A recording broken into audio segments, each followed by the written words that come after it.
Welcome back to Explaining Everything, the channel where we dive into the stories and mysteries behind everyday things. Today's question comes from one of our curious viewers, Extra Luca 88. Thanks for the suggestion, Luca. You asked, how is olive oil made? Now, you've seen olive oil in salads, pastas, and even those giant jugs people buy at Costco and pretend they'll finish. But what actually happens between a little olive hanging on a tree and that golden green liquid in your kitchen? Stay tuned as we squeeze the truth, literally, about olive oil, right here on Explaining Everything.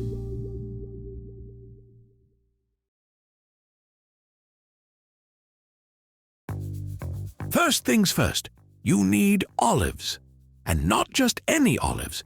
You want the good ones that look like tiny grapes with trust issues. Olive oil production starts with a massive harvest, usually in autumn.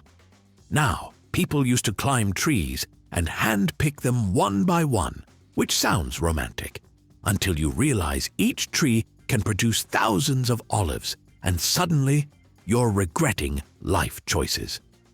These days, farmers use big mechanical shakers that grab the tree and vibrate it like it just got some shocking news.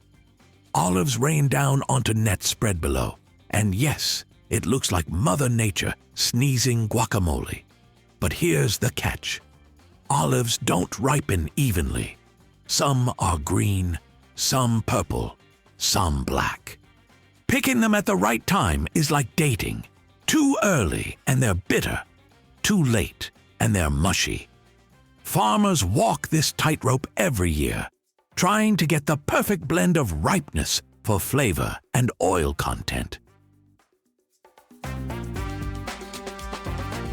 All right, now you've got buckets of olives. What's next? Step 2, turning them into a paste. And no, not like toothpaste, though imagine brushing your teeth with extra virgin olive oil. Actually, don't. First, the olives are washed to get rid of dirt, leaves, and the occasional confused insect who didn't sign up for this career path.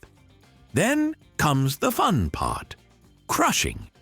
Traditionally, they used massive stone mills, giant circular rocks rolling over olives, turning them into a pulpy mess. It looked like ancient gym equipment designed by someone who hated fruit. Nowadays, machines do the job with stainless steel rollers or hammer mills. The olives, pits and all, get pulverized into a thick paste. Why the pits? Because they actually help break things up and release more oil. Plus, it's not like you can politely de-pit thousands of olives. This isn't a cocktail bar. The goal here isn't just destruction. It's to break open the little oil-containing cells inside the olive flesh. Think of olives like tiny balloons filled with oil. Crushing pops those balloons, and suddenly you've got the base material for olive oil, olive paste, which, by the way, looks like something you'd never voluntarily eat. Now comes the stage with the fanciest, least appetizing name, Malaxation. And no, it's not a Harry Potter spell, it's the slow churning of olive paste. Basically, the paste is gently kneaded in large stainless steel mixers for 20 to 45 minutes. Why? Because when you churn it slowly, tiny oil droplets start merging into bigger ones. Think of it like a middle school dance. At first, everyone's awkward and standing alone. After some time, they form clumps. Except here, instead of hormones, it's chemistry. Temperature is crucial. If the paste gets too warm, the oil quality drops faster than my willpower at a pizza buffet.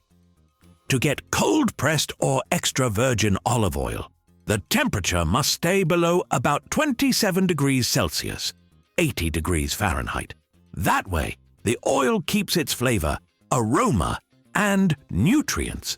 So, malaxation is the unglamorous but essential waiting game. Farmers basically babysit olive sludge, hoping the oil droplets decide to hook up and separate properly. Science may be beautiful, but it can also be gross. Finally, it's time to get the actual liquid gold out. There are two main methods: pressing and centrifuging. Old-school pressing involves stacking the paste into fiber mats, piling them up like lasagna layers, and squeezing them under a hydraulic press. Oil and water ooze out, leaving behind solid waste called pomads. Romantic in theory, but messy in practice. Modern producers mostly use centrifuges, which spin the paste at insane speeds. Imagine a washing machine on steroids, flinging apart oil, water, and solids based on density. Oil floats to the top, water settles separately, and the leftover sludge goes off to live its best life as animal feed or biomass fuel. Nothing is wasted, except maybe your appetite. Once separated, the oil is filtered to remove any leftover bits, unless the producer wants unfiltered oil with a cloudier look. Then it's stored in dark stainless steel tanks, away from heat, light, and oxygen. Basically the same conditions I require for a nap. And that's it. You now have olive oil.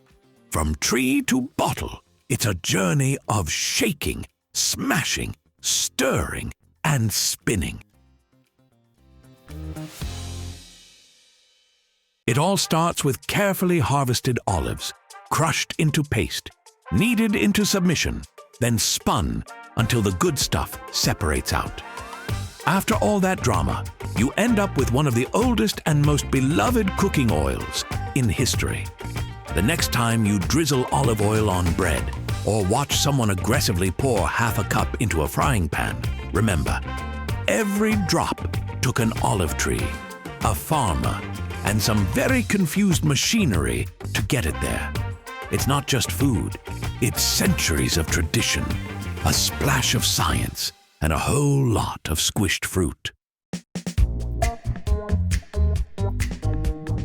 If you learned something new, don't forget to like, subscribe, and maybe don't drink the bottle.